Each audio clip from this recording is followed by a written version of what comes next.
بسم اللہ الرحمن الرحیم۔ السلام علیکم میرے پیارے بھائیوں اور بہنوں، آپ سب کو جمعہ مبارک ہو۔ آج ہم سورہ جمعہ کی تلاوت اور تفسیر سے اپنے قلوب و اذہان کو منور فرمائیں گے اور احکامات الہی پر عمل کرتے ہوئے اپنی زندگی کو کامیاب بنائیں گے۔ اپنے پیاروں کو اس عادت سے محروم ہرگز نہیں رکھیں گے اور اس ویڈیو کو اپنے پیاروں سے ضرور شیئر کریں گے۔ اللہ تعالی ہم سب کو دونوں جہاں میں کامیابی کامرانی عطا فرمائے، آمین۔ اللہ تعالی نے سورہ جمعہ میں 4 موضوع بیان فرمائے ہیں۔ بالترتیب نمبر 1 قرآن حکیم آفاقی کتاب ہدایت ہے۔ نمبر 2 کتابوں کا بوجھ لادا گیا گدھا اور بے عمل عالم۔ جمعہ کا دن کیا ہے اور اس کی اہمیت کیوں ہے؟ تجارت، عبادت اور صلاۃ الجمعہ۔ پہلے 2 موضوع ہم پچھلی ویڈیو میں بیان کر چکے ہیں۔ اس ویڈیو میں موضوع نمبر 3 اور 4 بیان فرمائیں گے۔ نمبر 3 پر موضوع ہے جمعہ کا دن کیا ہے، اس کی اہمیت کیوں ہے؟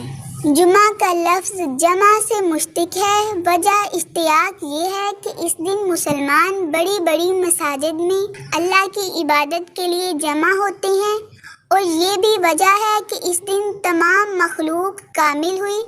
6 دن میں ساری کائنات بنائی گئی۔ چھٹا دن جمعہ کا دن ہے۔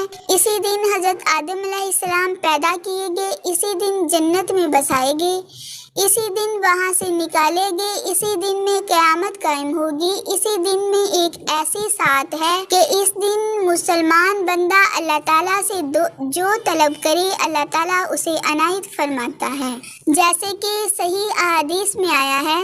ابن ابی حاتم میں ہے کہ رسول اللہ صلی اللہ علیہ وآلہ وسلم نے حضرت سلمان فارسی سے پوچھا، جانتے ہو جمعہ کا دن کیا ہے؟ انہوں نے عرض کیا، اللہ تعالیٰ اور اس کا رسول ہی بہتر جانتے ہیں۔ تو آپ صلی اللہ علیہ وآلہ وسلم نے فرمایا، اسی دن تیرے ماں باپ یعنی حضرت آدم اور حوا علیہ السلام کو اللہ تعالیٰ نے جمع کیا، یا یوں فرمایا کہ تمہارے باپ کو جمع کیا۔ اللہ تعالیٰ نے اس امت کے لیے جمعہ کو پسند فرمایا۔ جس دن اللہ تعالیٰ نے جمعہ کو پسند فرمایا، جس دن اللہ تعالیٰ نے مخلوق کو پورا کیا، یہاں اللہ تعالیٰ مومنوں کو جمعہ کے دن اپنی عبادت کے لیے جمع ہونے کا حکم دے رہا ہے۔ سعی سے مراد یہاں دوڑنا نہیں، بلکہ مطلب یہ ہے کہ ذکر اللہ یعنی نماز کے لیے قصد کرو، چل پڑو، کوشش کرو، کام کاج چھوڑ کر اٹھ کھڑی ہو جاؤ، جیسے اس آیت میں صحیح کوشش کے معنی میں ہے، یعنی جو شخص آخرت کا ارادہ کرے پھر اس کے لیے کوشش بھی کرے تو اللہ تعالیٰ اسے ضرور کامیاب فرماتے ہیں۔ ایک روایت میں ہے کہ آپ نماز میں تھے کہ لوگوں کے پاؤں کی آہٹ زور زور سے سنی۔ فارغ ہو کر فرمایا، کیا بات ہے؟ لوگوں نے کہا، حضرت ہم جلدی جلدی نماز میں شامل ہوئے۔ فرمایا، ایسا نہ کرو، نماز کو اطمینان کے ساتھ چل کر آؤ، جو پاؤ پڑھ لو، جو چھوٹ جائے وہ پوری کر لو۔ جمعہ کے لیے آنے والوں کو غسل بھی کرنا چاہیے۔ بخاری مسلم میں ہے کہ جب تم میں سے کوئی جمعہ کی نماز کے لیے جانے کا ارادہ کرے وہ غسل کر لیا کرے، اور حدیث میں ہے جمعہ کے دن کا غسل ہر بالغ پر واجب ہے، اور روایت میں ہے کہ ہر بالغ پر 7ویں دن سر اور جسم کا دھونا واجب ہے، اور وہ دن جمعہ کا دن ہے۔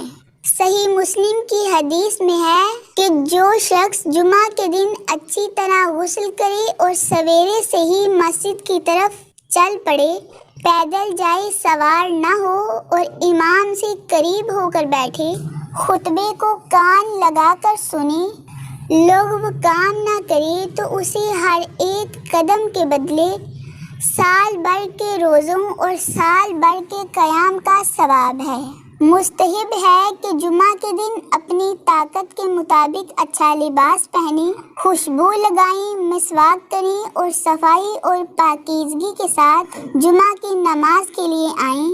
کہ ایک شخص جمعہ کے دن غسل کرے، اچھا لباس پہنے، پھر مسجد میں آئے اور کچھ نوافل پڑھے اگر جی چاہے، اور کسی کو تکلیف نہ دے، یعنی گردنیں پھلانگ کر نہ آئے، نہ کسی بیٹھے ہوئے کو ہٹائے، پھر جب امام آ جائے اور خطبہ شروع ہو خاموشی سے سنے، تو اس کے گناہ جو اس جمعہ سے لے کر دوسرے جمعہ تک کے ہوں سب کا کفارہ ہو جاتا ہے۔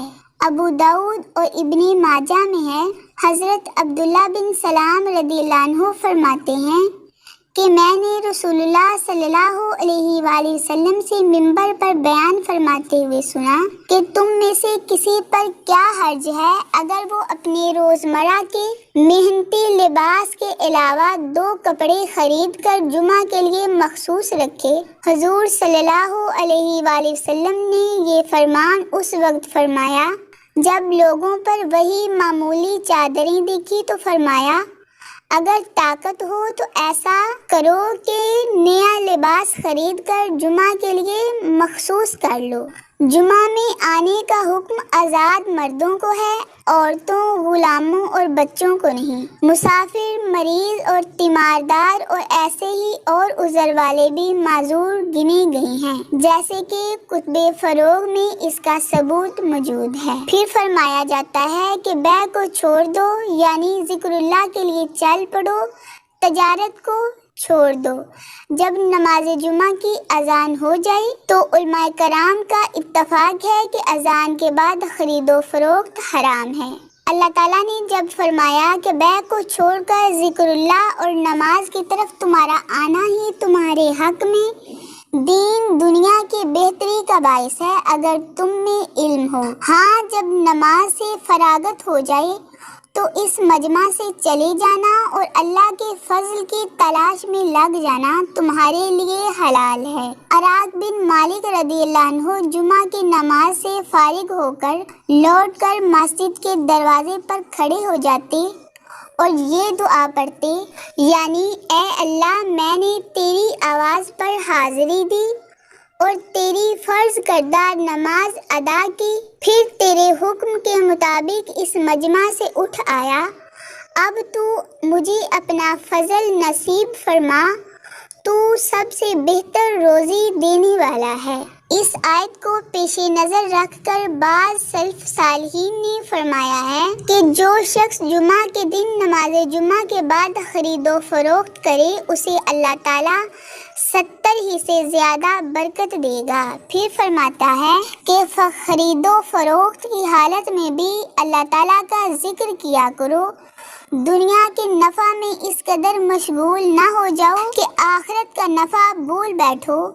حدیث شریف میں ہے جو شخص کسی بازار جائے اور وہاں پڑھے اللہ تعالیٰ اس کے لیے 1,00,000 نیکیاں لکھتا ہے اور 1,00,000 برائیاں معاف فرما دیتا ہے۔ حضرت مجاہد فرماتے ہیں کہ بندہ کثیر و ذکر اسی وقت کہلاتا ہے جب کھڑے بیٹھے لیٹے ہر وقت اللہ کی یاد کرتا ہو۔ اللہ تعالیٰ ہم سب کو عمل کی توفیق عطا فرمائے۔ تجارت، عبادت اور صلاۃ الجمعہ نماز جمعہ کا سورہ جمعہ کا آخری موضوع۔ تجارت، عبادت اور صلاۃ الجمعہ سورہ جمعہ کا آخری موضوع۔ مدینہ میں جمعہ والے دن تجارتی مال کے آ جانے کی وجہ سے جو حضرات خطبہ چھوڑ کر اٹھ کھڑے ہوئے تھے انہیں اللہ تعالیٰ عطاب کر رہا ہے کہ یہ لوگ جب کوئی تجارت یا کھیل تماشا دیکھ لیتے ہیں تو اس کی طرف چل کھڑے ہوتے ہیں اور تجھے خطبہ ہی میں کھڑا چھوڑ دیتے ہیں۔ حضرت مقاتل بن حیان فرماتے ہیں یہ مال تجارت وحیہ بن خلیفہ کا تھا۔ جمعہ والے دن آیا اور شہر میں خبر کے لیے طبل بجنے لگا۔ حضرت وحیہ اس وقت تک مسلمان نہ ہوئے تھے۔ طبل کی آواز سن کر سب لوگ اٹھ کھڑے ہوئے، صرف چند آدمی رہ گئے۔ مسند احمد میں ہے صرف 12 آدمی رہ گئے، باقی لوگ اس تجارتی قافلہ کی طرف چل دیے جس پر یہ آیت اتری۔ مسند ابو یعلیٰ میں اتنا اور بھی ہے کہ حضور صلی اللہ علیہ وآلہ وسلم نے فرمایا اگر وہ بھی باقی نہ رہتے اور سب کے سب اسی طرف چل دیتے تو تم سب پر یہ وادی آگ بن کر برق اٹھتی۔ جو لوگ حضور صلی اللہ علیہ وآلہ وسلم کے پاس سے نہیں گئے تھے ان میں حضرت ابوبکر صدیق اور حضرت عمر فاروق رضی اللہ عنہما بھی تھے۔ اس آیت سے یہ بھی معلوم ہوا کہ جمعہ کا خطبہ کھڑے ہو کر پڑھنا چاہیے۔ صحیح مسلم میں ہے، نبی اکرم صلی اللہ علیہ وآلہ وسلم جمعہ کے دن 2 خطبے پڑھتے تھے، درمیان میں بیٹھ جاتے تھے، قرآن شریف پڑھتے تھے اور لوگوں کو نصیحت فرماتے تھے۔ یہ واقعہ بقول بعض کے اس وقت کا ہے جب حضور صلی اللہ علیہ وآلہ وسلم جمعہ کی نماز کے بعد خطبہ پڑھا کرتے تھے۔ حضور صلی اللہ علیہ وآلہ وسلم خطبہ سے پہلے جمعہ کی نماز پڑھا کرتے تھے۔